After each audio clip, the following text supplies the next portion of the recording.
Hi అండి. ఈ వీడియోలో శనివారం మేము మా ఇంటి దగ్గర వినాయకుడికి పూజ చేయించామండి. అందుకోసం రవ్వ లడ్డు అండ్ చిత్రాన్నం చేశాను ప్రసాదం కోసం.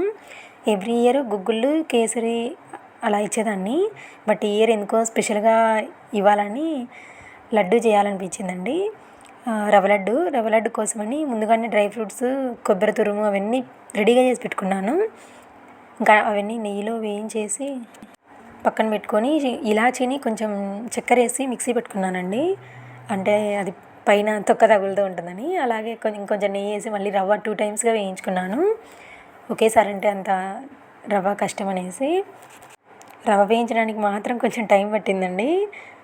ఇంకా యాలకుల పొడి, పాలు, రవ్వ, చక్కెర, డ్రై ఫ్రూట్స్ అన్నీ మిక్స్ చేసి లడ్డు చేసుకున్నాము. నేనైతే 2 కేజీ రవ్వ తీసుకున్నానండి. వీటికి అవన్నీ వేయించడానికి అందుకు ఒక 1 అవర్, లడ్డు చుట్టడానికి మాత్రం 1 అవర్ పట్టింది. ఇంచుమించు ఒక 150కి దగ్గరే వచ్చుంటాయండి. మీడియం సైజ్ లడ్డు చేశాను నేను. ఎక్కువ మంది వస్తారని, ఈవినింగ్ నైట్ టైం కదా, మేలుకున్న వాళ్ళందరూ తింటారనేసి. ఇవి కొంచెం టైం పడతాయి కాబట్టి నేను మార్నింగే చేసుకున్నానండి లడ్డూలు. ఈవినింగ్ చిత్రాన్నం చేశాను. మళ్ళీ ఫ్రెష్ అయ్యి ఇంకా ఈవినింగ్ పూజారి వచ్చిన తర్వాత అన్నీ తీసుకెళ్ళామండి. పూజ కదా, పూలదండ, స్వామికి టెంకాయ, పూలు, అగరబత్తులు, అలాగే ప్రసాదం పంచడానికి ప్లేట్స్ అన్నీ తీసుకెళ్ళాము. పూజ అయితే బాగా జరిగిందండి. ఇంతకీ వీడియో నచ్చిందా? నచ్చితే ప్లీజ్ లైక్ చేసి సబ్స్క్రైబ్ చేసుకోండి ఫ్రెండ్స్. బాయ్.